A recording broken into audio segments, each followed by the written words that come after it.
2.25 বছর হতে চললো। কোনো সাংবাদিক প্রায় 2.25 বছর ধরে কারাগারে আছেন এবং ওনাদের বিরুদ্ধে অভিযোগ কি? হত্যা মামলার অভিযোগ। আজকে 2.25 বছরও যদি আপনি কোনো চার্জ গ্রহণ গঠন করতে না পারেন, বিচার শুরু করতে না পারেন, তাহলে এই মামলার আদৌ মেরিট আছে কিনা এটা নিয়ে আমার প্রশ্ন আছে। আমি আইনের বিষয়গুলোতে অত গভীরভাবে যাব না, এটা রাজ্জাকি সাহেব যা বলেছেন উনি হয়তো সেটা আরো ডিটেইল বলতে পারেন। এখন আমি ওনার কথা সূত্র ধরেই বলছি, এখানে দুইটা লেন্স আছে। আপনি কি এটাকে লিগ্যাল লেন্স দিয়ে দেখবেন নাকি পলিটিক্যাল লেন্স দিয়ে দেখবেন? আমার মনে হয় তাদের মামলাগুলোকে পলিটিক্যাল লেন্স দিয়ে বিবেচনা করা হচ্ছে। এখানে লিগ্যাল বেসিস খুবই কম বলে আমার ধারণা, কারণ যেই হত্যা মামলার চার্জ ফ্রেম করতে বিচার শুরু হতে 2 বছরের বেশি সময় লাগে, সেখানে কি সাবস্টেন্স আছে আমি জানি না। আর আপনি যেটা বললেন যে অনেক সাংবাদিক হয়তো হ্যাঁ শেখ হাসিনার প্রশংসা করেছে, তাকে সোকল তেল মেরেছে আমরা যেটা বলছেন, বা আরো অনেক কিছু করেছে, এইটা তাদের বিরুদ্ধে প্রতিহিংসা চরিতার্থ করার জন্য যথেষ্ট কারণ হতে পারে না। কারণ আপনার একটা রাজনৈতিক মতাদর্শ থাকে। এখন আমি দেখেন সাংবাদিকতাকে বিচার করি হচ্ছে যে দিন শেষ পাঠক আপনাকে বিচার করবে, পাঠক আপনাকে বিচার করবে। আপনি খালিদ মহিউদ্দিন সাংবাদিকতা করেন, আপনার সমালোচনা আছে, লোকে আপনাকে প্রশংসাও করছে, নিন্দাও করছে। সো এই যে নিন্দা এবং প্রশংসার ভিতর দিয়েই কিন্তু আপনার সাংবাদিকতা গড়ে উঠবে। আমরা কিন্তু কাউকে বলতে পারবো না যে সবাই আমার প্রশংসা করবে। আমার বহু এনিমি আছে সাংবাদিকতায়, থাকতেই পারে, তাই বলে কি আপনি আমার বিরুদ্ধে হত্যা মামলা ঠুকে দেবেন? এখন আসেন স্পেসিফিক ওই যে গণ অভ্যুত্থানের সময়টাতে, সেই সময় যদি কেউ স্পেসিফিকলি গণ অভ্যুত্থানের এই যে পুলিশ যেভাবে হত্যাকাণ্ড ঘটিয়েছে শেখ হাসিনার নির্দেশে, এটাতে যদি কেউ সমর্থন দিয়ে থাকে, রিমোটলিও দিয়ে থাকে, এটা আপনি প্রমাণ করেন, এটাকে আপনি ডকুমেন্টারি এভিডেন্সের মাধ্যমে প্রমাণ করেন। কিন্তু সেটা তো করতে পারছেন না আপনি। তাহলে একটা মানুষ কতদিন কারাগারে থাকবে? আপনি যদি মানবাধিকার সমুন্নত রাখার কথা বলেন, এটা তো বেসিক হিউম্যান রাইটস কে কন্ট্রাডিক্ট করে, তাই নয় কি? অবশ্যই। আর যদি কারো বিরুদ্ধে আপনার দুর্নীতির অভিযোগ থেকে থাকে, তাহলে সেটা চার্জ ফ্রেম আপনি করতে পারেন। কিন্তু আমি না, আমার ধারণা বাংলাদেশে এটা কেউই বিশ্বাস করবে না যেসব সাংবাদিকরা কারাগারে আছেন ওনারা হত্যা মামলায় অভিযুক্ত হতে পারেন। আমি জনাব আকবর হোসেন, এই প্রশ্নটা শুরুটা আপনার থেকে করি। আমি অ্যাডভোকেট রাজ্জাকির কাছে যাব যে এইটার ব্যাপারে তার মতামত জানতে। একই প্রশ্ন। আমি কিন্তু আশা করেছিলাম যখন 5 আগস্টের পরে নতুন সরকার গঠিত হয়েছে, তারা আসলে কোনো কিছু একটা লেন্সে, যেটা আপনারা দেখার কথা বলতেছেন, সেইটা একটা ক্ষমতা বানের লেন্সে দেখবেন না। কেন আমি উদাহরণ দেই, সাংবাদিকরা যে অপরাধ করেছেন প্রায় একই বা তার চেয়ে 10 গুণ বেশি অপরাধ করেছেন ক্ষমতাবান ব্যবসায়ীরা, ক্ষমতাবান সংবাদ মাধ্যমের মালিকেরা। তারা প্রায় 10 গুণ অপরাধ, আপনি যেই সময়টার কথা বলেছেন সেই সময়টা বলেছেন। আমরা কিন্তু ছাত্র, যারা বৈষম্য বিরোধী ছাত্র আন্দোলন করেছেন তাদেরকে, ডক্টর ইউনূস সরকারের সবাইকে তাদের বিরুদ্ধে একটা কথা বলতে দেখি নাই, বরং উল্টোটা দেখছি। তাদেরকে গিয়ে যারা প্রশংসা করে এসছেন তাদেরকে 21 পুরস্কার দেওয়া হয়েছে সাংবাদিকতায়, এবং অনেক হাততালি দেওয়া হয়েছে, বিশেষ সাংবাদিক সেগুলি বলা হয়েছে। এইটার কারণ কি বলে আপনি মনে করেন? মানে এটা কেমনে হইল? মানে ওয়ানলি বিকজ সাংবাদিকরা কম পয়সাওয়ালা, ব্যবসায়ীরা বেশি পয়সা? আপনি আগে বলবেন, তারপর আমরা এক্স্যাক্টলি আপনি খুব চমৎকার একটা উদাহরণ তুলে ধরেছেন যে দেখুন, ব্যবসায়ীদেরকে আপনি কখনো ইগনোর করতে পারবেন না। আমি যদি সোজা কথা বলি, এই যে বসুন্ধরা গ্রুপ, এই বসুন্ধরা গ্রুপ বা এদের মতো অনেকেই কিন্তু 1/11 সময় পালিয়ে গিয়েছিলেন। ঠিক যখন আবার আওয়ামী লীগ ক্ষমতা আসলো, তারা কিন্তু বীর দর্পে ডবল ক্ষমতা নিয়ে তারা ফিরে আসলো। একই অবস্থা আপনি দেখেন যে এরা কিন্তু সবাই আছে, তাদের ব্যবসা চলছে, সবই চলছে, তাদের সঙ্গে এখন যারা ক্ষমতাসীন দল আছে তারা নানাভাবে বৈঠক করছে। আমরা শুনছি যে হ্যাঁ আড়ালে আবডালেও বৈঠক হচ্ছে, যেগুলো প্রমাণ করতে পারবো না সেগুলো আমরা বলবো না, কিন্তু তারা যাচ্ছেন তো বিভিন্ন মিটিং এ। কারণ হচ্ছে যে ওনারা মনে করেন, আমাদের পলিটিক্যাল পার্টিগুলো মনে করে যে আমার ব্যবসায়ীদেরকে দরকার। কারণ কি দরকার? ব্যাপারটা এরকম হতে পারে যে আপনি একজন বিজনেসম্যান, আপনার বিরুদ্ধে কিছু অভিযোগ উঠেছে, ফ্যামিলি সাফার করবে, তাই নয় কি? আমার জন্য আপনার জন্য জামিনে এসে 5-10 জন লয়ার দাঁড়াবে না, যারা পলিটিক্যাল ব্যাকআপ আছে তাদের জন্য দাঁড়াবে। সো এটা ইজি, সাংবাদিকের বিরুদ্ধে ন্যারেটিভ তৈরি করাটাও ইজি। আমি বলছি না যে তারা কোনো একেবারে সবাই দুধে ধোয়া তুলসী পাতা এই টাইপের। প্রত্যেকটা প্রফেশনে করাপশন আছে। আমাদের বাংলাদেশের প্রতিটা প্রফেশন করাপ্ট। আইনজীবীদের মধ্যে করাপ্ট নেই? আমরা তো জানি সুপ্রিম কোর্টে বা হাইকোর্টে কি হয়, নিম্ন আদালতে কি হয়। ব্যবসায়ীদের মধ্যে আছে, বিশ্ববিদ্যালয়ের শিক্ষকদের মধ্যে আছে, সাংবাদিকদের মধ্যেও আছে। ওকে, এই পলিউশনটা সাংবাদিকদের মধ্যেও আছে। সো ব্যাপারটাকে আপনার দেখতে হবে। জি, আপনি শেষ করেন। জি, হ্যাঁ, সেই জন্য আমি বলছি যে ব্যাপারটাকে আপনি দেখতে হবে। আপনি যদি দেখেন যে এটাকে রাজনৈতিক দৃষ্টিভঙ্গি থেকে, তাহলে একটা উত্তর পাবেন, আপনি সেভাবে দেখবেন। আর যদি আপনি আইনগতভাবে দেখেন, তাহলে আরেকটা উত্তর পাবেন। যেটা আমি বলছিলাম যে যদি আইনগতভাবে দেখেই থাকেন, তাহলে একটা ব্যক্তির এগেইনস্টে আজকে 2 বছরও চার্জ ফ্রেম হলো না কেন, বিচার শুরু হলো না কেন? এতদিনে তো রায় হয়ে যাওয়ার কথা ছিল। আমি একটু জনাব আকবর হোসেনের কথাটা একটু ধার করি যে সাংবাদিকদের বিরুদ্ধে নেরেটিভ তৈরি করাটা ইজি, ওদেরকে শাস্তি দেওয়া ইজি, যেই কারণে মানে সেটা ডক্টর মোহাম্মদ ইউনূস সরকারও যেটা করেছেন, বর্তমান সরকারও সেটা কন্টিনিউই করতেছেন, মানে একটু আলাদা না। যদি আমরা একটু অ্যাডভোকেট রাজ্জাকের কাছে একটু শুনি যে অ্যাডভোকেট রাজ্জাক এটা কি মনে করেন।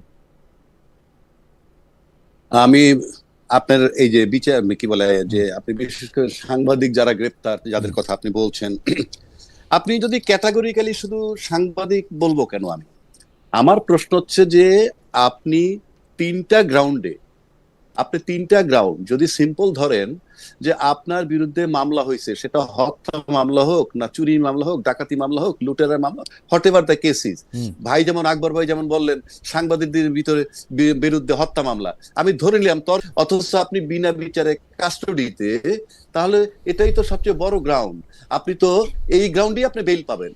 এখন এই যে বেলটা পাচ্ছেন না কেন, এখানেই একটু আগে আমি বলে গেছি, আপনি যখন বিচার বিভাগকে নির্বাহী বিভাগের অধীনস্থ রাখবেন, তখন বিচার বিভাগের হাত পাটা বন্ধ হয়ে যায়, বাধা পড়ে যায়।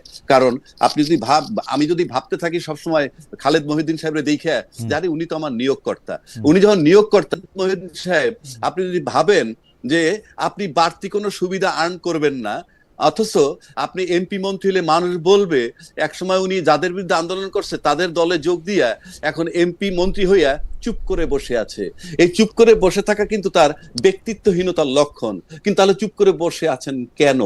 যারা টিভির টকশোর মাধ্যমে পরিচিত হয়েছেন তারা কিন্তু এমপি হইয়া বাড়তি পরিচিত হন নাই, কিন্তু এই ব্লেমটা নিচ্ছেন কেন? Because anyway he is benefited. আর এই বেনিফিটটাকে কিন্তু ক্যালকুলেট করবেন শুধুই টাকা দিয়া, শুধুই টাকা দিয়া, শুধুই টাকা দিয়া। আমি একটু মাঝখানে আমি একটু আপনাকে প্রশ্ন করি যে আপনি বিচার বিভাগের স্বাধীনতার কথাটা এবং বিচার বিভাগ নির্বাহী বিভাগের অধীনে থাকার কথাটা আপনি বারবার যেহেতু আনছেন, সেই জন্য আমি বলি আসলে বিচার বিভাগ প্র্যাকটিক্যালি বাংলাদেশ থেকে আলাদা হয়ে গেছে। সুপ্রিম কোর্ট যেদিন 1998 সালে রায় দিয়েছে তারপরে সরকার বিভিন্নভাবে এটা মানছে, যতটুকু মানছে মানে নাই। কিন্তু এখন যেটা অবস্থা, সেই অবস্থার মধ্যে আমি ট্রায়াল কোর্টের কথা জানি, যেহেতু আপনি আমাকে বলছেন যে আমার অনেক বন্ধু বান্ধব অনুজ অগ্রজ তারা রয়েছেন ট্রায়াল কোর্টে, তারা কিন্তু অনেক সময় অনেক রায় দেন, সে রায় দিয়ে সাফার করেন, যেহেতু তাদেরকে বদলি করা যায়, তাদেরকে অন্য জায়গায় দিয়ে দেওয়া যায়, থেকে প্রত্যাহার করা যায়। কিন্তু আমাদের এটা অ্যাপিলেট কোর্ট আছে, যে কোর্টটার মধ্যে দুইটা ভাগ, একটা হাইকোর্ট একটা অ্যাপিলেট ডিভিশন। এই দুইটা অ্যাপিলেট কোর্টও কেন ওই জায়গাগুলি দেখতে পায় না? তাদের তো ক্ষমতা আছে দেখার, যেটা আছে। আর আমি আপনাদের কাছে যেটা বিচার দিতে চাই সেটা হলো কি, আমি কিন্তু যে বয়সে কম থাকলেও আমি দেখেছি ইভেন হুসেন মোহাম্মদ এরশাদের আমলে, পরে বেগম খালেদা জিয়ার প্রথম আমলে, পরে আমার নিজের চোখে দেখা শেখ হাসিনার আমলে কিন্তু আপনারা আইনজীবীরা যেই জজ সাহেব আসলে খারাপ রায় দিচ্ছেন, তার কোর্ট আপনারা ঘোষণা দিয়ে আপনারা যেটাকে বলা হচ্ছে বয়কট করতেছেন, যে ওনার কোর্টে আর কোনো মামলা নিয়ে যাবেন না। আমরা কিন্তু এরকম কোনো কিছু এখন আর দেখি না, কারণ আপনাদের সুবিধা হয়, আপনারা যায় হচ্ছে ওই কোর্টের থেকে ওইটা আপনি নিয়ে আসেন। উচ্চ আদালত বলে কিন্তু এখন আসলে কিছু নাই। আপনি যতই সরকারের কাছে দোষ দেন, উচ্চ আদালত বা আপিল আদালত এবং যে আইনজীবীদের যে ভূমিকা পালন করার কথা সেইটা আমরা দেখি না। এটা আমার একটা মন্তব্য, আপনি যদি এটা সম্পর্কে একটু বলেন। ভাই আমি আপনাকে খুব সহজভাবে, খালেদ ভাই, আচ্ছা আপনার তো ধারণা আছে যে বর্তমান বাজারে রাজ্জাকি কোন কোর্টে এপিয়ার করবে, মনে করেন রাজ্জাকিরে চেনে, সব কোর্ট চেনে, টিভিতে কথা বলি সে কারণে চেনে, কিন্তু এখন আমি খালি কোর্টে গিয়ে হাজির হয়ে বলবো আমি এই হিয়ারিংটা করব, আমার 5 লাখ টাকা ফি দিবেন, কথাটা কি যৌক্তিক আদৌ? কথার কথা বলছি আমি, কথাটা তো যৌক্তিক না। মানে আমি কোর্টে গেলে আমাকে 10 লাখ দিতে হবে কেন? এই ইনজাস্টিসটা কেন? when I am confident যে আমি কোর্টে গেলে আমি যেটা চাইবো সেটা পাইবো, তখনই আপনি এরকম টাকা চাইতে পারবেন। 1 2, যে ক্লায়েন্ট আপনার কাছে যাবে সে ক্লায়েন্টও বাংলাদেশের রাজনীতির আলোকে বিবেচনা করতে সক্ষম হন যে কাকে ধরলে পরে আমি কোর্ট থেকে এই বেনিফিট গুলা নিতে পারবো। ঠিক সেই লোকটাকে গিয়েই ধরে। আপনি যদি 5ই আগস্টের আগের সেট অফ লয়ার্স দেখেন, আমরা যদি দেখি সুপ্রিম কোর্টে যারা প্র্যাকটিস করছে রেগুলার, তারা তখনকার সময় 5ই আগস্টের পূর্ব পর্যন্ত যারা খুব মেধাবী লয়ার ছিল ইত্যাদি ইত্যাদি, তারা যখন 5ই আগস্টের পর চট করে চলে গেল, তখন কিন্তু মেধাবী আরেকটা গ্রুপ কিন্তু চলে আসলো। মেধা সরকার চলে যাওয়ার সঙ্গে সঙ্গে মেধাও চলে গেছে। যাই যেভাবে আপনি নেন, আমি সেটা জানি না, এই যে আপনি বললেন, কিন্তু আমি বলছি জায়গাটা তো খালি নাই, জায়গা খালি নাই, জায়গা তো খালি থাকার কথা ছিল, জায়গাটা তো খালি থাকার কথা ছিল if you are honest, if your political party is honest, অথবা if Yunus government is honest, if XYZ is honest, no, জায়গাগুলো পূরণ হয়ে গেছে এবং সেভাবে চলমান। তো এই যদি সিস্টেম হয়, আমার একটা জায়গা অন্তত দরকার, যে সংস্কারের কথা দীর্ঘ 18 মাস বলা হইলো, সব বাদ দেন, শুধু একটা জায়গায় যদি সংস্কার হয় যে বিচার বিবেকটা সম্পূর্ণ আলাদা, তার উপরে কোনো ভয় নাই। রাজাকি ভাই আপনি আমাকে বলেন তো, আমার যত ক্ষমতা কনস্টিটিউশনালি, আমি একটা চেয়ারে বসতেছি, আমি থার্ড ক্লাস ম্যাজিস্ট্রেট হিসেবে এজলাসে বসছি, সেই ক্ষমতা আমি নিতে পারি না। আমার কাছে মনে হচ্ছে যে আমি একটা লোককে 5,000 টাকা জরিমানা করে দিতে পারবো, 6 মাস জেল দিয়ে দিতে পারবো। এই ক্ষমতা তো ঐশ্বরিক ক্ষমতা। যারা ওই চেয়ারে বসতেছেন কনস্টিটিউশনালি, জেলা জজ হইতে হইতে তারা সচিবের পদমর্যাদায় বেতন পাচ্ছেন, সুবিধা পাচ্ছেন, হাইকোর্টের জজদেরকে আমরা ধরা ছোঁয়ার বাইরে থাকতেছেন, এপিলেট ডিভিশনের জজদেরকে আরো, তাদের মানে আপনি কিভাবে আর এম্পাওয়ার্ড করবেন? আপনি যদি একটা বিবেকবান মানুষ হিসেবে চিন্তা করেন, তাহলে পার্থিব জগতে সবচেয়ে ক্ষমতাধর হল একজন বিচারক, যাকে আপনি ইনডাইরেক্ট বলতে পারেন নেক্সট টু গড। অর্থাৎ একটা লোকের কলমের খোঁচায় একজনের মৃত্যুদণ্ড হয়ে যাবে, একজনের কলমের খোঁচায় 40 বছরের ভিটা বাড়িটা চলে যাবে। এইটা যদি কারো বিবেক থাকে, সে যদি চিন্তা করে যে আমি কতখানি নিখুঁত, আমি কতখানি কোয়ালিফাইড, কতখানি অনেস্ট, কতখানি যোগ্যতা সম্পন্ন, এটা যদি একবার সে চিন্তা করে, তাহলে বাংলাদেশে জাস্টিস করার জন্য আপনি লোক খুঁজে পাবেন না। অ্যাবসলিউটলি, আমি বক্তব্যের সাথে একমত। আমি জনাব আকবর হোসেনের কাছে আসি, শুধু একটা মন্তব্য করি যে আমরা দেখেছি যে বিচারকেরা ডক্টর মোহাম্মদ ইউনূসের বিরুদ্ধে যখন মামলা চলতো, শেখ হাসিনা যখন প্রধানমন্ত্রী ছিলেন, তখন দেখা যেত যে উনার সব কিছু উনারা দেখতে পাচ্ছেন যে উনি এইটা ভুল করছেন, এইটা ফল করছেন, এইটার মধ্যে এইটা হয়েছে, এইটা হয়েছে। সেই একই বিচারক, চেয়ার তো বদলায়, হয়তো মানুষটা বদলাইছে, উনারা তার কোনো ফলটি খুঁজে পাচ্ছেন না যখন উনি আবার চেয়ারে আসছেন। মানে এটা তো কোনো একটা বিচারকদের কাজ হইতে পারে না। সেই বিচারকরা কি মানে যাই হোক, জনাব আকবর হোসেনের কাছে আমি আসি। জনাব আকবর হোসেন, আমরা পরবর্তী প্রসঙ্গে যাই। আমাদের কাছে দুইটা প্রসঙ্গ নিয়ে আমরা আসলে অনেক বেশি আলোচনা করতেছি গত 3 সপ্তাহ ধরে, কিন্তু এই আলোচনাটা হয়তো আমরা কন্টিনিউ করব। একটা হচ্ছে যে হামের টিকা দেওয়ার ক্ষেত্রে কি ডক্টর মোহাম্মদ ইউনূস সরকারের বড় কোনো গাফিলতি ছিল কিনা, আর 2 হচ্ছে মার্কিন যুক্তরাষ্ট্রের সঙ্গে আমরা যে চুক্তি করেছি, সেই চুক্তিটা আসলে এই সরকারও কন্টিনিউ করতেছে, এই চুক্তিটা আমাদের জন্য ভালো কি মন্দ। আপনি যে কোনো বিষয়ে আপনি আলোচনাটা শুরু করতে পারেন, আমরা রাজ্জাক ভাইয়ের কাছ থেকে তার মন্তব্য শুনবো। আপনি হাম বা মার্কিন যুক্তরাষ্ট্রের চুক্তি যেটা নিয়ে আপনি বলেন। হ্যাঁ, শুরু করছি। একটা ইন্টারেস্টিং ব্যাপার হচ্ছে, মানে আমি সরকারি চাকরিটা ছাড়ার পর বিভিন্ন জায়গায় যে ইন্টারভিউ গুলো দিচ্ছি, আমাকে অনেকে ইন্টারভিউ করছেন যে ইন্টারিম গভর্নমেন্টের স্পোকস পারসন হিসেবে, অনেকটা সেরকম ভাইব পাওয়া যাচ্ছে আর কি বিভিন্ন জায়গায়। মানে অ্যাজ ইফ ইন্টারিম গভর্নমেন্টের অনেক সিদ্ধান্ত বা অনেক কিছু হয়তো আমার জানা আছে। না, আমি শুধু আপনাকে একজন বিশ্লেষক হিসেবে, মনোযোগী পাঠক হিসেবে, যেহেতু আমি অনেক কিছু জানি, আমি ওই জায়গা থেকে আমি আপনাকে দায়ী করতেছি না, কারণ ডক্টর মোহাম্মদ ইউনূস সরকার বা এই সরকার, আমি দায়ীর কথা বলছি না। আমি অন্য আমার যে সাম্প্রতিক যেগুলো দেখছি আর কি, সেখানে আমার কাছে মনে হচ্ছে। আচ্ছা, প্রথম কথা হচ্ছে যে হামের প্রসঙ্গটাতে আসি।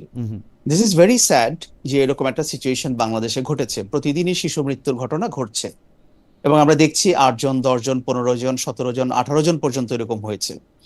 এবং এই ব্যাপারটা কিন্তু ধরেন 2 মাস আগে যেভাবে শুরু হয়েছিল, এখনো আমরা কোনো কমতির কোনো লক্ষণ দেখছি না।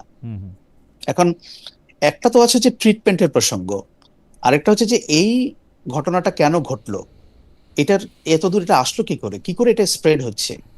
আমি যেটা মনে করি, এটার জন্য গভর্নমেন্টের উচিত, এবং যেহেতু ইন্টারিম গভর্নমেন্টকে অনেকে ব্লেম করছে যে তখন টিকা কেনা হয় নাই বা টিকা দেওয়া হয় নাই, অনেক রকম কথা আসছে।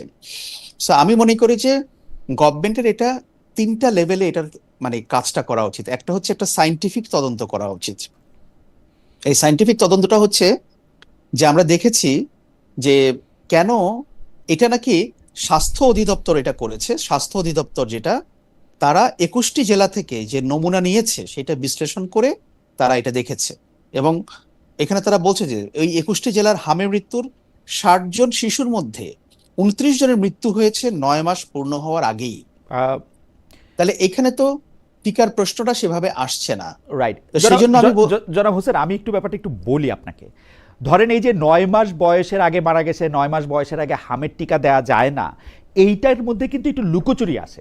মানে এই তথ্যটার মধ্যে আমি লুকোচুরিটা আমি বলি, মিজেলস ম্যানেজমেন্ট কিন্তু আপনার একটা শিশুকে টিকা দিয়ে আপনি এটা করবেন না। যে কোনো জায়গায় মিজেলসের ম্যানেজমেন্টের মধ্যে আপনার যদি টিকা প্রদান কার্যক্রম কোনো কারণে ব্যাহত হয়, তাইলে এইটার সংক্রমণটা এমন পর্যায়ে যাবে যে সংক্রমণ ওই শিশু আর ওইটা ফাইট করতে পারবে না। ওইটা হয়েছে মানে আমার জানার ইচ্ছা, আপনার এই কথাটা আমার কাছে খুব প্রণিধানযোগ্য মনে হচ্ছে যে আপনি একটা বৈজ্ঞানিক তদন্ত চাচ্ছেন যে এইটা আসলে হয়েছে কিনা। ওই সরকারের সময় বা তার আগের আওয়ামী লীগ সরকারের সময় টিকা সংগ্রহ করায়, ক্রয় করায় কোনো ধরনের চেঞ্জ আসছে কিনা। এখন আমি একটা স্পষ্ট চেঞ্জ দেখতে পাই যে ডক্টর মোহাম্মদ ইউনূস সরকার একটা চেঞ্জ করছিল যে আমরা ইউনিসেফ থেকে পুরোটা না কিনে 50% কিনবো বা এটা কিনবো। ওইটার ব্যাপারটা যদি একটু বলতেন যে এটা অনেক নো প্রবলেম। জি হ্যাঁ, নো প্রবলেম। সেজন্য আমি বলছি যে একটা সায়েন্টিফিক তদন্ত হোক, যেখানে WHO থাকুক, এক্সপার্টরা থাকুক, গভর্নমেন্ট করুক, যে এখানে আমাদের নতুন কোনো ভ্যারিয়েন্টের উদ্ভব হয়েছে কিনা, বা এখানে যারা মারা যাচ্ছে সেটার প্রকৃতিগুলো কেমন, কি কারণে এটা এতদূর আসলো। এটা হচ্ছে একটা। আরেকটা তদন্ত কমিটি হচ্ছে অ্যাডমিনিস্ট্রেটিভ, যে এই যে আপনি যে প্রশ্নগুলো তুললেন যে টিকা কেনায় কোনো এখানে সিস্টেমেটিক কোনো গলদ ছিল কিনা, কেন এটা করা হলো, সেটা নির্ণয় করা দরকার। আমার মনে হয় যে আরেকটা সেইটা প্রথমেই করা দরকার। আরেকটা বিষয় করা একদম একমত, জি একসঙ্গে করবে। এবং আরেকটা করা উচিত যে একটা সংসদে একটা ক্রস পার্টি পার্লামেন্টারি গ্রুপ করা দরকার, যেখানে বিগত সরকারে যারা এই টাইমটার মধ্যে সার্ভ করেছেন ওনাদেরকে ডাকা হোক, প্রশ্ন করা হোক, যেটা ব্রিটেনে করে, আমেরিকাতে করে, কংগ্রেসে ডাকে। এটা ক্রস পার্টি গ্রুপ হবে যে এই যে অভিযোগগুলো উঠছে আপনাদের বক্তব্য কি। আপনার তো সোশ্যাল মিডিয়াতে শুধু ক্যারেক্টার অ্যাসাসিনেশন করে লাভ নাই, এগুলোর একটা প্রপার গভর্নমেন্ট ইনভেস্টিগেশন করে এই 3টা লেভেল থেকে নিয়ে আসার কথা। যেটা আমি আজকে খুব খুশি হয়েছি, সরকারের তথ্য উপদেষ্টা ডাক্তার জাহিদুর রহমান তিনি বলেছেন, আমি ওনাকে কোট করছি, উনি আজকে সংবাদ সম্মেলনে বলেছেন যে হামের টিকা নিয়ে গাফিলতি ছিল কিনা তদন্ত কমিটি হচ্ছে। রাষ্ট্রীয় ব্যক্তি প্রতিষ্ঠান এবং আন্তর্জাতিক ব্যক্তি প্রতিষ্ঠানের মধ্যে যারা টিকা এবং স্বাস্থ্য নিয়ে কাজ করেন তাদের সমন্বয়ে এই তদন্ত কমিটি গঠন করা হবে, খুব দ্রুতই এর কাজ করা হবে। আমি মনে করি এটা গঠন করা উচিত ছিল আরো 1 মাস আগে। জি জনাব হোসেন, আপনার কাছে মনে হয় না যে এমনিতেই আপনি 20 বছর ধরে বা 30, মানে আমরা যখন দেখি সরকারের পক্ষ থেকে বলা হয় তদন্ত কমিটি গঠন করা হবে, তার মানে এটা নিয়ে কিছু করা হবে না আসলে।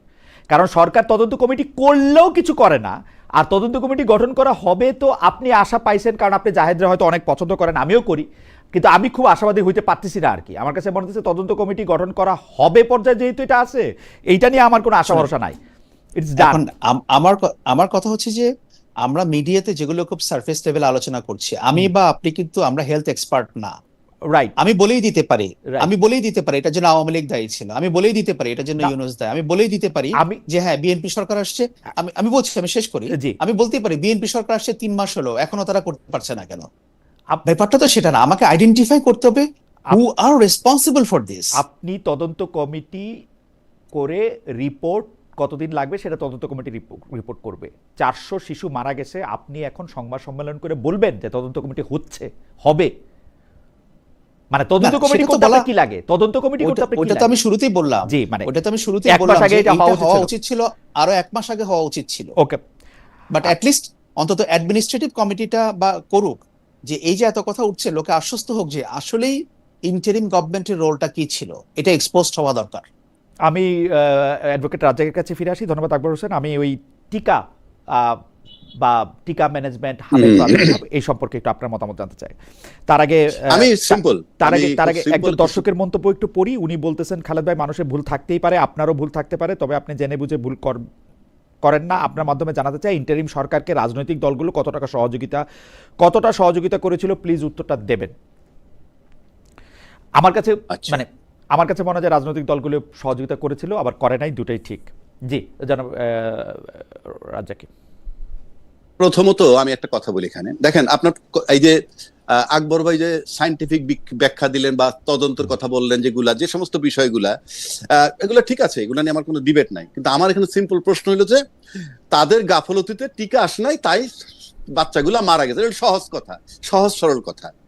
আচ্ছা, হামের টিকা কিনে নাই ইউনূস সরকার, ইউনূস সরকার ছিল একটা, আমার মতে ঢাল নাই তলোয়ার নাই নিধিরাম সর্দার, এরকম একটা কথা আছে সেরকম। কারণ সে কি ছিল, সে কতখানি কোঅপারেটেড হয়েছে আমরা দেখছি। সে আসার পর আজকে যেমন এই সরকারকে বলা হয় 3 মাস কোনো সাফিসিয়েন্ট টাইম না, আমরা সবাই বলি, কিন্তু ইউনূস সাহেবের সময় তৃতীয় দিন থেকে আন্দোলন শুরু হয়েছিল। সেই আন্দোলনগুলো কোনো ব্যক্তিরা করে নাই, কোনো দলের ছত্রছায়া হয়েছে। এখন সেই দাবি দাওয়াগুলো আমরা দেখছি না। আচ্ছা, এখন এই হামের টিকা যখন আসলো না, তখন কিন্তু এই দেশের রাজনৈতিক দলগুলা সবসময় তাদের সাথে বিভিন্ন বিষয় নিয়ে, সংস্কার নিয়ে, তদন্ত কমিশন, তত্ত্বাবধায়ক সরকার নিয়ে, নানান বিষয় নিয়ে, সংশোধন নিয়ে, বিচার নিয়ে নানান আলাপ করছে। একবারও কি তারা বলছিল যে হামের টিকা আসছে কিনা, প্রশ্নটা উত্থাপন হয়েছিল কিনা? কারণ রাজনৈতিক দায়িত্ব আছে, ইউনূস সাহেবের কোনো দায়িত্ব নাই, কারণ সে রাজনৈতিক সরকার না, তাকে সবাই মিলে বসাইছে, সে নির্বাচিত সরকারও না, একটা তুষের আগুনের মধ্যে, একটা জলজন্ত আগুনের মধ্যে সে বসছে। আর এটা রাজনৈতিক দলের বক্তব্য থাকা উচিত ছিল। 2 নম্বর আসেন, রোগ কেন আসে, রোগ কোথা থেকে আসে, এটা একটা তাত্ত্বিক ব্যাখ্যা। আর হামের টিকা যারা পৃথিবীতে আবিষ্কার করছে তারা উন্নত বিশ্ব, যারা অবহেলা করে না। তার মানে কি, সেখানে হামে লোক মারা গেছে, তাই তারা হামের টিকা বানাইছে। আর হামের টিকা তো আমি বানাচ্ছি না। কেন কথাগুলো বলছি, যে সবসময় সতর্ক থাকলেই সবকিছু করা যায় না, আবার কোঅপারেশন লাগে, রাজনৈতিক দলের কোঅপারেশন। আজকে যে আপনার কমপ্লেনটা তুললেন ইউনূস সরকারের জন্য, আমি একমত যে ইউনূস সাহেবের অবহেলার জন্য আমি ধরে নিলাম। তাহলে একই কথা আসে, এটা কি রিয়েল কমপ্লেন না পলিটিক্যাল কমপ্লেন? আবার এই তদন্ত, হামের টিকার বিষয়ে তদন্ত হবে মানে কি? ক্রিমিনাল অফেন্স হয়ে গেছে, উনি টিকা আনেন নাই, মানে প্রসিকিউশন শুরু হয়ে যাবে, তার বিরুদ্ধে মামলা শুরু হয়ে যাবে। আমি টাইম দিচ্ছি কেন, মানে কি? তখন কি আপনারা পলিটিক্যাল লিডাররা শুধুই নির্বাচনের জন্য ছিলেন, সব মেনে নিছেন, হামের টিকা আসলো কি আসলো না দেখার দরকার নাই, লোক মরে যাক, আমরা নির্বাচন চাই, নির্বাচন হওয়ার পর 3 মাস না? কিন্তু যে প্রশ্ন জনাব আকবর হোসেন তুলছিলেন, যে এটা কি আসলে পলিটিক্যাল রেটরিক, আপনিও কিছুটা বললেন যে এটা কি আসলে পলিটিক্যাল রেটরিক নাকি আমাদের কাছে আসলে কোনো সায়েন্টিফিক আমার কোনো ব্যাখ্যার দরকার নেই। সিম্পল একটা কমপ্লেইন যখন রেজ করছেন আপনারা, যে ইউনূস সাহেবের টিকা কিনতে দেয় নাই বা অবহেলা, আপনি স্ট্রেট মামলা করবেন। এখানে মানে এত কথা কিসের? মামলা করে আপনি প্রমাণ করেন, yes it is done by him. আপনি পলিটিক্যাল কমপ্লেন করছেন, আমি বারবার একই কথা, আমি কিন্তু এটা আমি অনেক চিন্তা করে বলছি। আপনার রাষ্ট্রের বলতে হবে এটাকে রিয়েল কমপ্লেন না পলিটিক্যাল কমপ্লেন। আমরা কিন্তু আপনি ডক্টর ইউনূস সরকার আমলে অনেক আন্দোলনের কথা বলেছিলেন, কিন্তু আমরা কিন্তু রাস্তায় এরকম কোনো সড়ক দুর্ঘটনার ক্ষেত্রে আমার একদম স্পেসিফিকলি মনে আছে, আমরা কিন্তু ওই সরকারের বিরুদ্ধে অনেকগুলি রিট আবেদন দেখেছি। আপনারা আইনজীবীরা উদ্যোগী হয়ে এরকম অনেক কিছু করেছেন, আপনারা এটা পলিটিক্যাল দলের উপরে কেন ফেলছেন? আমরা দেখেছি যে চেয়ারে বসে যে বিচারক আছেন, সেই বিচারক, হাইকোর্টের বিচারক, তিনি সুমোটো রুল জারি করেছেন যে কেন এইটা হবে না। এখন তারা কোথায়, আবার আপনারা কোথায়? আচ্ছা, এইবার আসেন তাহলে। আপনার এটার প্রতি আমি একমত, আপনার সাথে আমি একমত যে উনি একটা বিরাট ওয়াইড পাওয়ার, সাংবিধানিক ক্ষমতা, আপনি জানেন যে রুল দিতে পারে। যেমন ধরেন, আমি তো এখন তর্কের খাতির বলি, আমি কারো পক্ষে বিপক্ষে বলছি না। যেমন ধরুন, আপনি এখনো বলছেন যে আপনি সংবিধান মোতাবেক আছেন, আমরা বারবার কিন্তু বলতেছি সংবিধান মোতাবেক আছি, কিন্তু নির্বাচনটা সংবিধান মোতাবেক হয় নাই, আমি 100% নিশ্চিত। কারণ আপনার সংবিধান বলছিল সংসদ ভেঙে যাওয়ার পর 3 মাসের মধ্যে নির্বাচন দেওয়ার কথা, সেই নির্বাচন আসলো 2026-এর ফেব্রুয়ারিতে। এইটা আমার এক্সিস্টিং সংবিধান মোতাবেক পারমিট করে না, আমি চ্যালেঞ্জ করছি, নাম্বার 1। নাম্বার 2, তারপরও যদি আপনি গায়ের জোরে ঢুকে যান যে আপনি সংবিধান মোতাবেক নির্বাচন করছেন, তাহলে সংবিধানের 4-এর ক মোতাবেক এতক্ষণ পর্যন্ত যেহেতু সংবিধান সংশোধন হয় নাই, সংবিধানের 4 কয়ের অনুচ্ছেদ মোতাবেক সর্বত্র বঙ্গবন্ধুর ছবি ঝুলানো থাকার কথা, আপনি কিন্তু ঝুলাচ্ছেন না। এগুলি পরে আমি সব ঠিক করে নিব, আমার সংবিধানে আমি এগুলি এরকম বহুত কিছু আমি ভূতাপেক্ষ ঠিক করে নিব। আপনি যখন ঠিক করে নিবেন তখন থেকে অপরাধটা হবে না, যতক্ষণ ঠিক না করেন ততক্ষণ কি। এখন অপরাধী আসি, সে এখন অপরাধ থেকে দায় মুক্তি পাওয়া যাবে ঠিক করে, অসুবিধা কি আমার? বাংলাদেশ সংবিধান তো আমার তাই শিখাইছে, তাই না? বাংলাদেশের সংবিধান তো আমাকে বলে নাই যে আগে ঠিক করে পরে ভালো কাজ করব, আমি দেখছি আগে ভালো কাজ করে পরে এটা ঠিক করব। তাহলে তো আপনি বাংলাদেশ সংবিধান, আচ্ছা আপনি তো বাংলাদেশ সংবিধানে হাতই দিতে পারবেন না, যদি ওইভাবে আসেন আপনি হাতই দিতে পারবেন না। হাত জোর করে দিবেন, জোর করাটা ঠিক করে নিব। হ্যাঁ, এখন আমি আপনাকে বলি একটা কথা, আপনি যেটা ঘর বন্ধ করে তালা চাবি নিয়ে যান, তাহলে সেই ঘরটায় ঢোকার কিন্তু 2টা উপায়। এক, যে চাবিটা নিয়ে গেছে তারে আইনে চাবিটা এনে দরজা খুলে ঢুকবেন, অথবা দরজা ভেঙে ঢুকবেন। আমি ঘর ভেঙে তো ঢুকবো। এখন আমি দরজা ভেঙে আপনি ঢুকবো। ঘর ভেঙে দরজা ভেঙে আপনি দরজা ভেঙে ঢুকেন তো, ঢুকছেনই তো অলরেডি, আবার ঢুকবেন কি? সেইটা তো কোনো আপনি তো সেইটা ঢুকে আমি আমি সুতরাং আমার মনে হয় যে রাখেন, কোনো একটা জায়গায় গিয়ে তো আমাদের না, না, থামতে হবে। আপনি- অ্যাডভোকেট রাজ্জাকি, না, না, কোনো একটা আপনি- জায়গায় গিয়ে তখন থামতে আপনি হবে। সুও- তাইলে তো আপনি আমি সেটাই, আপনি আনকনস্টিটিউশনাল সুমোটো কাজ রুলের কথা করতেছেন বল, কনস্টিটিউশনের জন্ম থেকেই। না আমি সুমোটো রুলের জায়গায় আসছি, আপনি জি, যেটা বললেন। জি। তা আপনি যখনই দরজা ভেঙে ঢুকবেন তখনই তো আমার রুল দেওয়ার ক্ষমতা আছে। আমি দিচ্ছি না কেন? আমি দিচ্ছি না এই কারণে আমি আপনার অধীনস্থ, তাই। ভাই আমি সহজ জিনিসটা বুঝি। আমি বুঝি আমাকে 106 করে আমাকে ডাইকা জিজ্ঞেস করা হয়েছে যে এই কাজগুলি আমি করছি সেই কাজগুলি ঠিক আছে কিনা। আমার ব্রাদার জাজেরা সবাই মিলা বৈশা, চিফ জাস্টিস সহ সবাই মিলা বলছে যে ঠিক আছে। আমি এই জায়গা থেকে আসি, এটা যদি ঠিক থাকে তার পরের গুলি, কারণ আমি যদি এখন ওই ক্ষুদ্রতম কণা বাইর করতে চাই অণুর মধ্যে, পরমাণুর মধ্যে, এই সেইটা তো কোথাও গিয়ে তো আমার থামতে হবে। আমি একটা জায়গায় থাকি। আচ্ছা খালেদ ভাই, আমি আপনার একটা সিম্পল প্রশ্ন করি, যদি আপনাকে আমার প্রশ্ন করা ঠিক না। জি, আমি আপনার কাছ থেকে বল। আপনার কাছে বোঝার জন্য আমি একটা, মনে করেন আমি একজন ছাত্র, আপনি একজন টিচার। না, আচ্ছা বলেন। না আপনি ধরেন, আমি এটা জানার জন্য যেই প্রশ্নগুলো আমাদেরকে এতক্ষণ আপনি করলেন কথার কথা, সেই প্রশ্নগুলোর সাথে যারা কনসার্ন ব্যক্তি, তাদেরকে কি আপনারা করতে পারেন না? এই কাজটা কি আপনাদের না? না, অবশ্যই আমাদের, কিন্তু আমরা উনাদেরকে পাই না। মানে স্পষ্টত ক্ষমতায় বসার পরে ক্ষমতায় পান না মানে কিভাবে? আমি একটা কথা বলি, কিছুক্ষণ আমরা হত্যা মামলার কথা বলছি, যেমন একটা সাগর রুনি হত্যা মামলা 14 বছরে তদন্ত রিপোর্ট হয় নাই, সেটা কি আপনারা প্রশ্ন করতে পারেন না? 1 কোটি বার প্রশ্ন করা হয়েছে রাজ্জাকি ভাই, 1 কোটি বার প্রশ্ন করা হয়েছে। আচ্ছা আরেকটা আসেন, আমি আজকে আবার আরো 10 কোটি বার হত্যার কথা মনে আছে?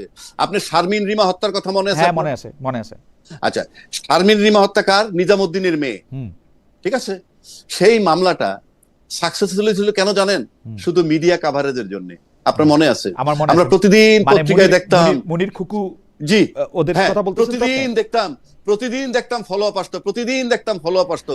আপনি বলেন সত্য কিনা? প্রতিদিন অলমোস্ট ফলো আপ আসতো। আপনি কি আমাকে প্রশ্ন করতেছেন? উত্তরটা দিতে দিবেন? হ্যাঁ, আচ্ছা উত্তরটা দিতে দিব। আমি উত্তরটা দেই। শারমিন রিমা, আমি যদি ভুল না করে থাকি, শারমিন রিমা হত্যাকাণ্ডটা ঘটছিল হচ্ছে 90-এর দশকে, মানে 90-91 এরশাদ সাহেবের মৃত্যুর, বা এরশাদ সাহেবের ক্ষমতা থেকে চলে যাওয়ার পর তখন বাংলাদেশে চাঞ্চল্যকর বলি আমরা যেসব হত্যাকাণ্ডগুলিকে বা মিডিয়া যেগুলিকে ফলো করবে সেগুলি যত পরিমাণ ছিল, তার থেকে এই 40 বছরে বা এই 35 বছরে তার পরিমাণ অনেক গুণ বাড়ছে। মিডিয়াকে প্রতিদিনই নতুন অসংখ্য জিনিসের সম্মুখীন হইতে হয়। এবং তারপর আমি বলি, 2012 সালে আমার বন্ধু সাগর সরোয়ার কিংবা তার স্ত্রী, তাদের দুজনের একসাথে নৃশংস ঘটনার পর যদি আপনি সংবাদ মাধ্যমের রিপোর্টের কথা বলেন, কয়েক লক্ষ রিপোর্ট হয়েছে, কিন্তু কয়েক লক্ষ। সেটাই তো বলছি, শারমিন রিমাকে নিয়ে কয়েক লক্ষ রিপোর্ট হয়েছে। না, শারমিন রিমার ক্ষেত্রে সেটা ছিল একক ঘটনা। 1 বছরের মধ্যে তার এই মুনির সাহেবের এবং খুকু মৃত্যুদণ্ড হয়েছে। অ্যাডভোকেট সিরাজুল হক তাদের লয়ার ছিলেন। সেইটার ঘটনাটা আর আজকের ঘটনাটা ডিফারেন্ট। আজকে পুলিশকে চার্জশিট দিতে আমরা বাধ্য করতে পারি না। আজকে 26 14 বছর হয়েছে, 14.5 বছর। হ্যাঁ, 14.5 বছর, রাইট, 14.5 বছর। একটা চার্জশিট পুলিশ দিতে পারে না, কোর্টই তো যায় না।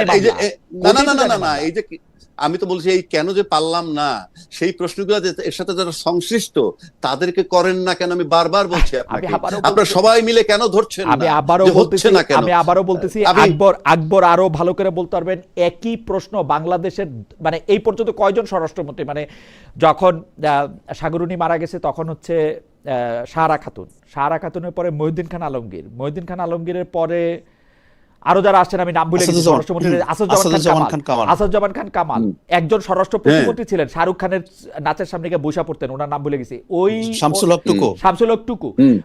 তারপরে স্বরাষ্ট্র উপদেষ্টা প্রথমে ব্রিগেডিয়ার সাখাওয়াত, তারপরে জনাব জেনারেল সাহেব জাহাঙ্গীর, তারপরে এখন স্বরাষ্ট্রমন্ত্রী সালাউদ্দিন। যতবার সাংবাদিকরা ওনাদেরকে পাইছে ততবার এই প্রশ্ন করছে, প্রশ্নের উত্তর জানতে পারছে। আইন তার নিজস্ব গতিতে তাহলে- চলতেছে, 6 মাস হ্যাঁ, আবার সময় তাহলে- নেওয়া হয়েছে এই তদন্তের জন্য, তাহলে 6 মাস, এই আপনা- 5 দিন আগে। তাহলে আপনাকে আমি একটা রিকোয়েস্ট করব, কারণ আপনি যে সমস্ত জায়গায় বিচরণ করতে পারেন সেই সমস্ত জায়গায় বিচরণ করার ক্ষমতা আমাদের নাই। আপনি সাংবাদিক হিসেবে যেতে পারেন।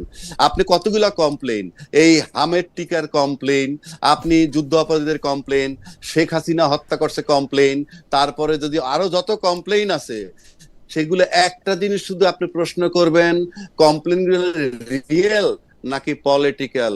যদি রিয়েল হয় আমার মনে হয় যে যদি পলিটিক্যাল হয় আল্লাহর রাস্তে এই জিনিসগুলা স্টপ করেন। Okay. কারণ আমি সেদিন একটা ইন্টারভিউ দেখলাম, এমন একটা তৃতীয় শ্রেণীর ব্যক্তি, সে বলতেছে চায়না যখন 2080 কথা ভাবে, বাংলাদেশ তখন আবার 71 ফিরে যায়। এই যে আমাদের ট্র্যাজেডি, এটাই তো আমাদের কাছে খারাপ লাগে। আমাদের 71 আছে, 71 ধারাবাহিকতায় 24 হইছে, আমরা সামনের দিকে যাব। আমরা কি সামনে দিকে যাচ্ছি? গত একটা সেশন দেখলাম পার্লামেন্টে, ওই একই আলাপ হইছে, গুপ্ত সুপ্ত, রাজাকার, স্বৈরাচার, আগ্রুম বাগরুম। রাষ্ট্রের কি হইলো? রাষ্ট্রে বার্তা কি পাইলো? আপনি আমাকে বলেন তো, গত 1 মাস আমরা কি বার্তা ওকে, পাইলাম আমরা আবার আসবো আপনার পার্লামেন্ট কাছে, থেকে? আপনার কাছে জনাব রাজ্জাকি। আমি এখানে দেখতে পাচ্ছি যে একজন দর্শক জসউদ্দিন, উনি বলতেছেন যে একই মত, একই রকম গেজ, সবাই ইউনুসের লোক, সবাই একই মতের গেজ দিয়ে হাম নিয়ে কথা বলবে, কে ভালো আর্গুমেন্ট হচ্ছে না, সবাই ইউনুসের লোক। ফ্যান্টাস্টিক আপনার অবজারভেশনটা, আপনার অবজারভেশনে আমি ডক্টর রাজ্জাকি, অ্যাডভোকেট রাজ্জাকি, আপনার কাছ থেকে একটু আলোচনাটা শুরু করি। আপনি খুব অল্প কথায় যদি মার্কিন যুক্তরাষ্ট্রের সঙ্গে যে চুক্তিটা হয়েছে এবং সেই চুক্তির ধারাবাহিকতায় বিএনপি সরকারও বলতেছে চুক্তিটা অনেক ভালো, নিশ্চয়ই তারা রাখতেছেও চুক্তিটা, এইটা নিয়ে একটু আপনার মতামত একটু শুনতে চাই। এটা জনগণের সামনে আসা উচিত কিনা, তারপর এটা আমরা দেখব। জনাব আকবর হোসেনের কাছে আপনি বলার পর আমরা একটু শুনবো। আচ্ছা, এটা যদি আপনি আমাকে প্লেন ভাবে বলি, আমি আজকে একটা পত্রিকায় রিপোর্ট দেখলাম, ফরিদা ইয়াসমিন নাকি যে একটা ইন্টারভিউতে উপদেষ্টা ছিলেন, আমার নামটা ভুল হইতে পারে, যায় না, ফরিদা ইয়াসমিন সম্ভব। উনি বলছেন যে এই চুক্তিটা যখন হয়েছে, আমি কিন্তু আপনাকে এই চুক্তিটা ইন ডিটেলস আমি জানি সেটা বলবো না, যা শুনতেছি সেটা। উনি বলছেন যে এই চুক্তি করার আগে, নির্বাচনের 3 দিন আগে, 9 তারিখে করার আগে, জামাত এবং বিএনপি তাদের সাথে তারা আলোচনা করে তারপর এটা করেছে।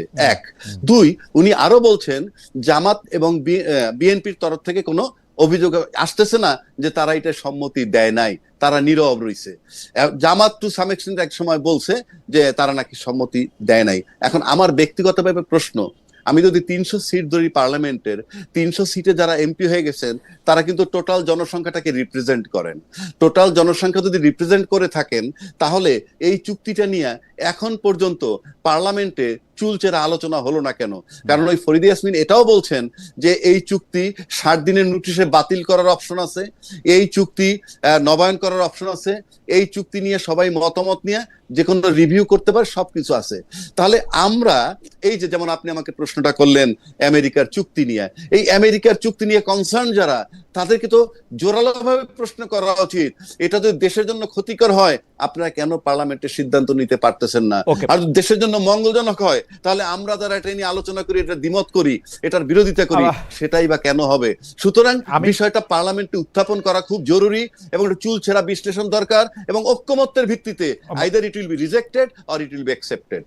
আমি একটু জনাব আকবর হোসেনের কাছে এই চুক্তিটার ব্যাপারে একটু শুনতে চাই। যে চুক্তিটা প্রথমেই, মানে আমি বলি যে 9 ফেব্রুয়ারি করা হয়েছে, 12 ফেব্রুয়ারি নির্বাচন হয়েছে, এবং এই চুক্তিটার বিষয়বস্তু জনাব রাজ্জাকি বলছেন যে তিনি পড়ছেন না, কিন্তু এটি পড়া যায় আসলে, এখন এটি চুক্তিটি প্রকাশ্যভাবেই আছে। জনাব আকবর হোসেনের কাছে একটু শুনতে চাই চুক্তির ভালো মন্দ আমাদের জানার অধিকার ইত্যাদি।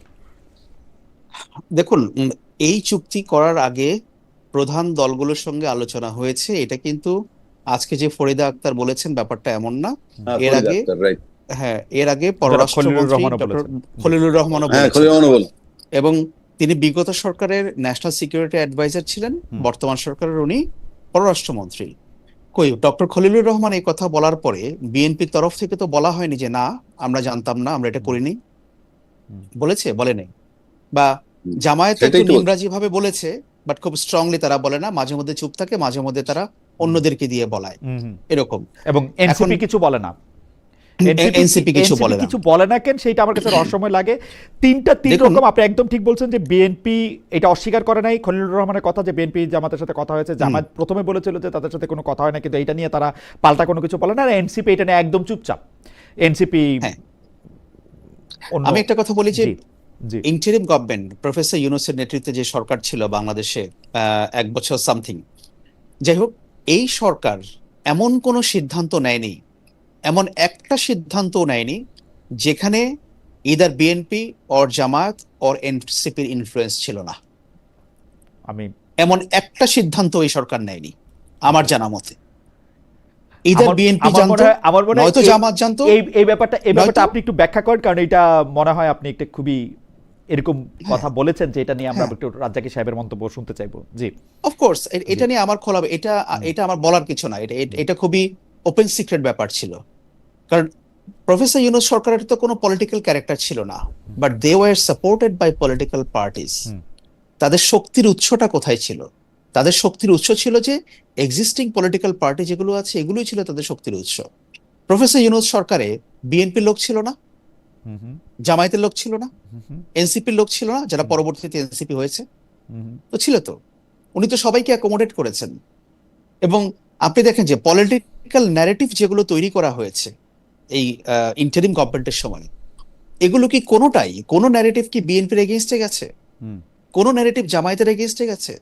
কোনো ন্যারেটিভ এনসিপির এগেইনস্টে গেছে? যায়নি তো। তো তাহলে এখন তো বলে লাভ নাই। এবং আপনি দেখেন যে এই মার্কিন যুক্তরাষ্ট্রের সঙ্গে চুক্তিটা, এইটাকে আমি মনে করি কি বাংলাদেশের সবকিছুই হচ্ছে পলিটিক্যাল। এখানে আপনি রাজনৈতিক লেন্সের বাইরে আপনি কোনো কিছুকে বিচার করতে পারবেন না। এবং মার্কিন এই চুক্তিটা, এটা একটা ভূ রাজনৈতিক একটা কৌশলগত দিক।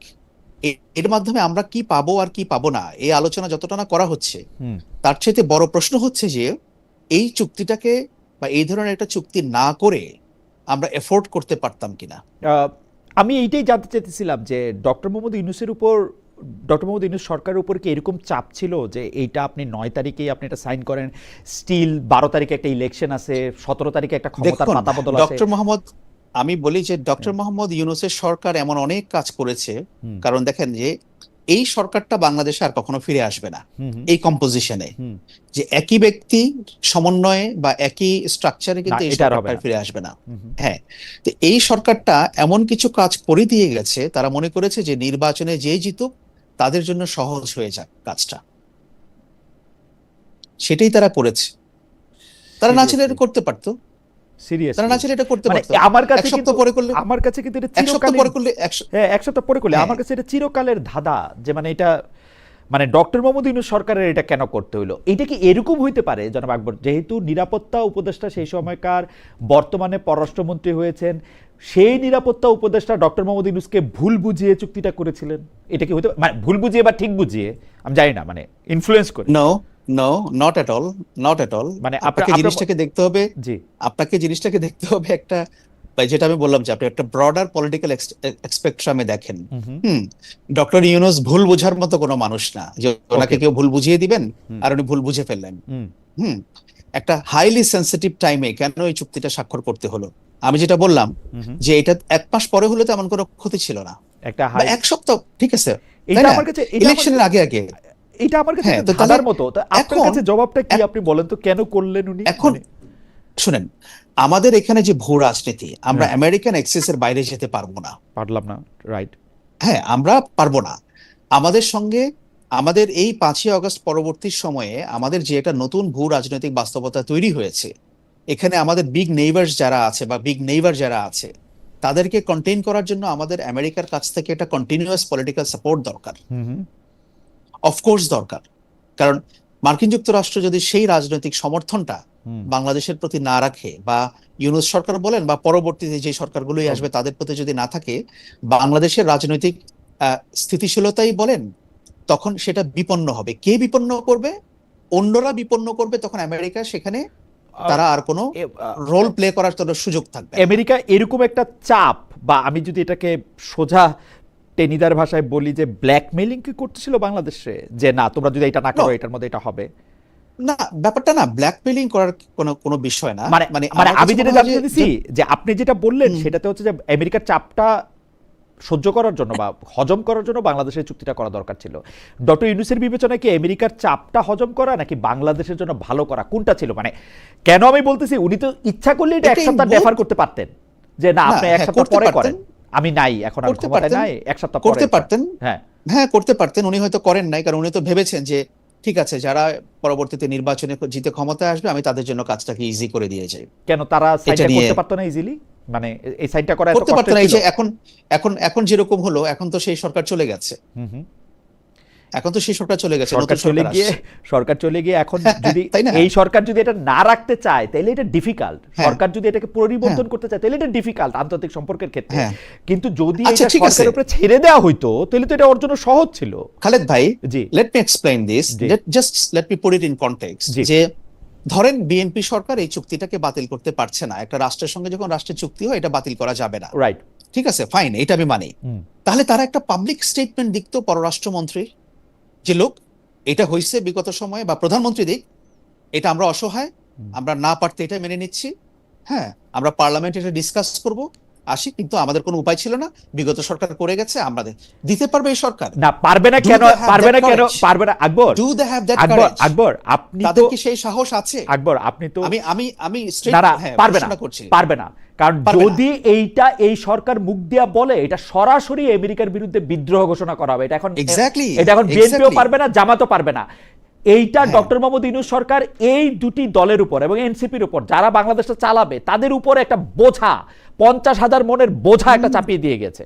No, not at all. কি করে চাপিয়ে দিয়েছে? তাহলে তারা বলুক না যে আমাদের সঙ্গে ডিসকাস করে নাই।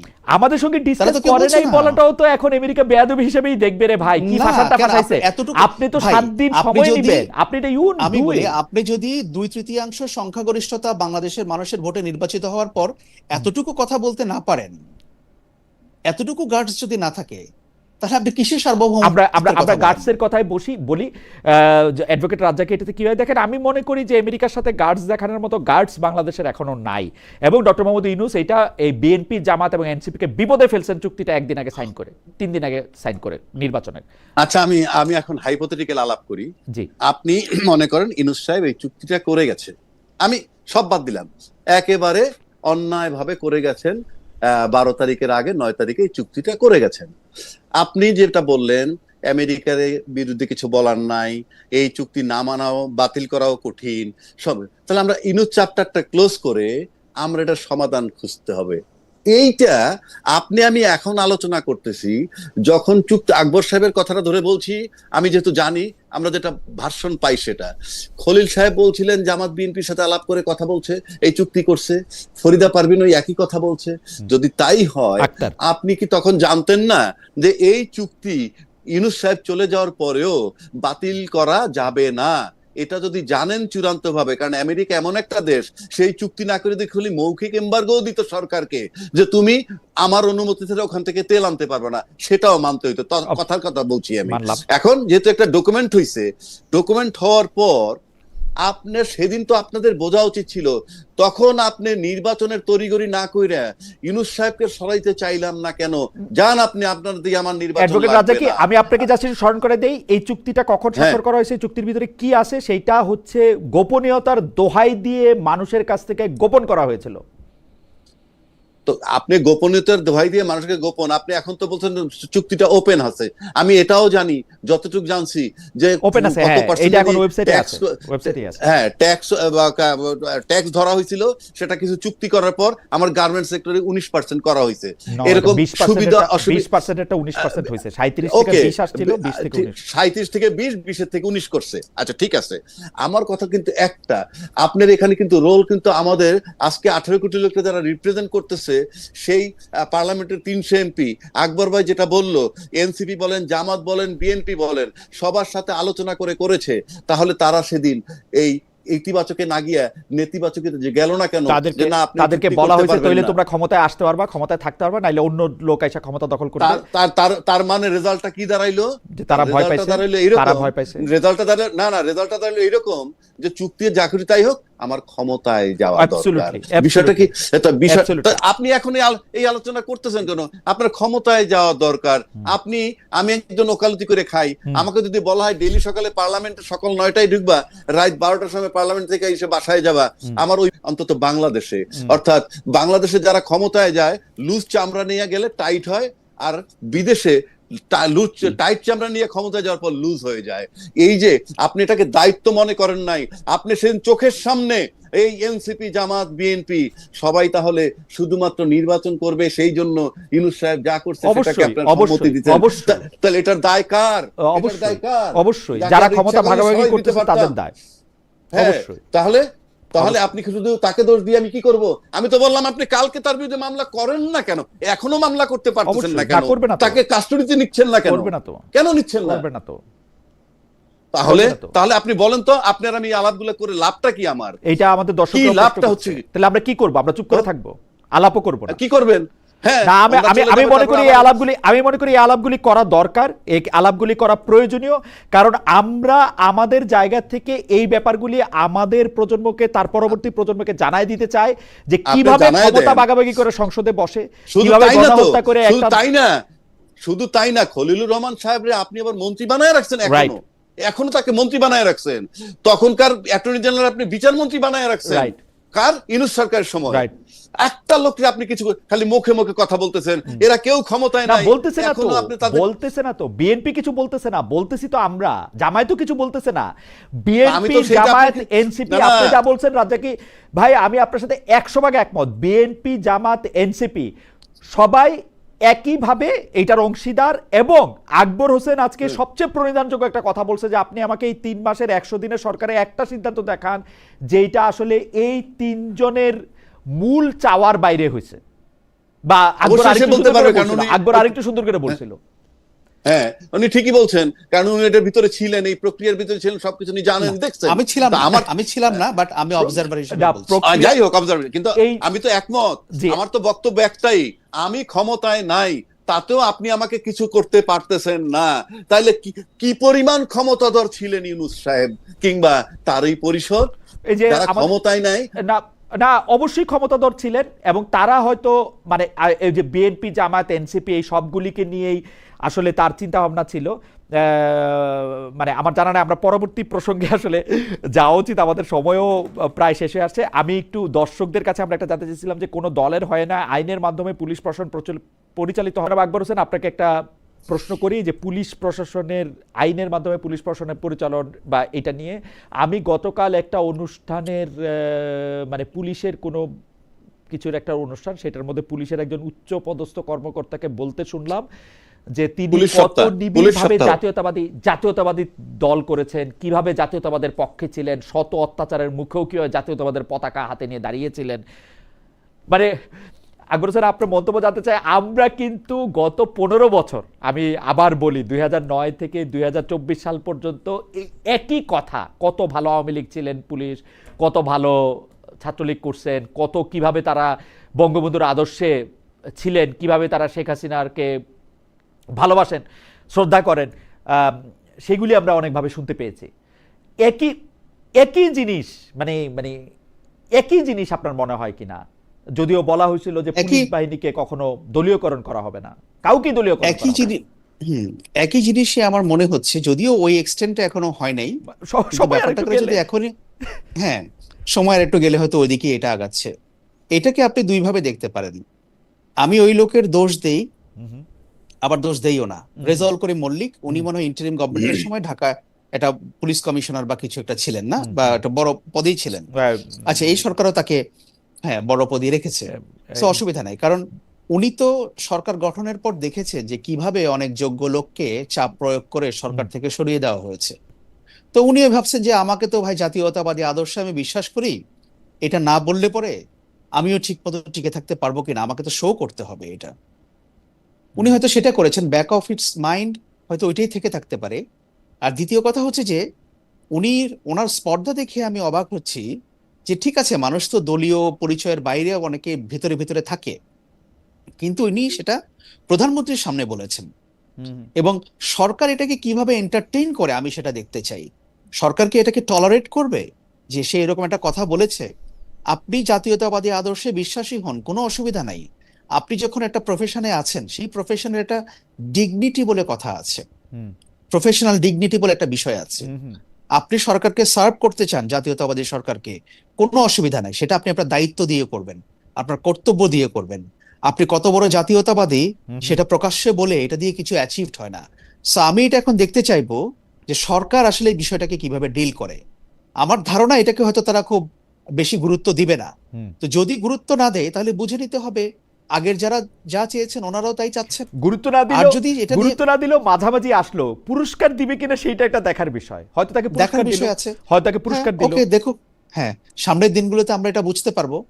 কারণ আমরা গত সরকারের সময় এগুলিকে পুরস্কার পাইতে দেখছি, এখন উনিও পুরস্কার হ্যাঁ, পান এবং কিনা। দেখেন যে এই এই এই ভদ্রলোক কথা বললেন, এমন তো না যে ঘটনা 30 বছর আগে ঘটেছে, মাত্র 15-2 বছর আগের ঘটনা। এই পুলিশ কর্মকর্তাগুলো পালিয়ে গেল, কেউ জেলে আছে। আমি চিন্তা করছি এরা যে এত সদর্পে বীর দর্পে বুক ফুলিয়ে বলছে, তাদের মনে কি কোনো জিজ্ঞাসা নাই? মনের মধ্যে কি তাদের কোনো প্রশ্ন নাই, কোনো ভয় নাই? আকবর, How come? মানে আমি এরকম অবাক হচ্ছি। আকবর আপনাকে জাস্ট আমি মনে করাই দিই, আমরা এতজন মিলা বলতে বসলাম যে শেখ হাসিনার এরকম ভাবে এরকম বাজে সংবাদ সম্মেলন করতো, সবাই মিলে তেল দিত, এই করতো সেই করতো। আপনি এখনকার অবস্থা দেখছেন, প্রতিটা পত্রিকায় প্রতিটা টেলিভিশনে আপনি অবস্থা দেখছেন, মানে মানে না, সেটাই তো আমি বলি যে বা ডক্টর মোহাম্মদ ইউনূস আপনার মনে সরকারের থাকবে। সময়, ডক্টর মোহাম্মদ ইউনূস সরকারের সময় এই ছাত্র নেতৃবৃন্দ বলি, যেই সময় যেইটা সেই সময় ছাত্র নেতৃবৃন্দ বলি, কোনো সময় জামাতের লোকরা বলি, কোনো সময় বিএনপির নেতা বলি, মানে মানে তেলে তো তারা শুনেন, সাংবাদিকরা খালেদ কি ভাই, দেখতে পায়?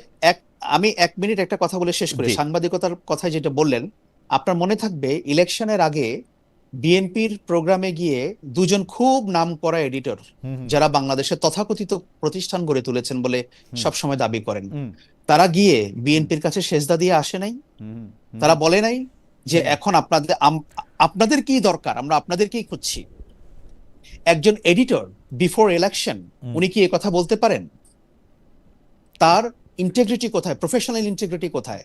আমি বলছি না যে আপনারও একটা রাজনৈতিক আদর্শ আছে, আমারও আদর্শ আছে, কিন্তু as long as I am in a profession, আমি তো একজন সাংবাদিক হয়ে আমি বলতে পারি না, তার কাছে আমি আনুগত্য প্রকাশ করতে পারি না যে হ্যাঁ আমরা চাচ্ছি আপনারাই আসেন ক্ষমতায়। কেন? আপনি যে কি চান আপনারা? আপনি যে ইনস্টিটিউশনটার কথা বলতেছেন বা যে ইনস্টিটিউশনের কথা বলেছেন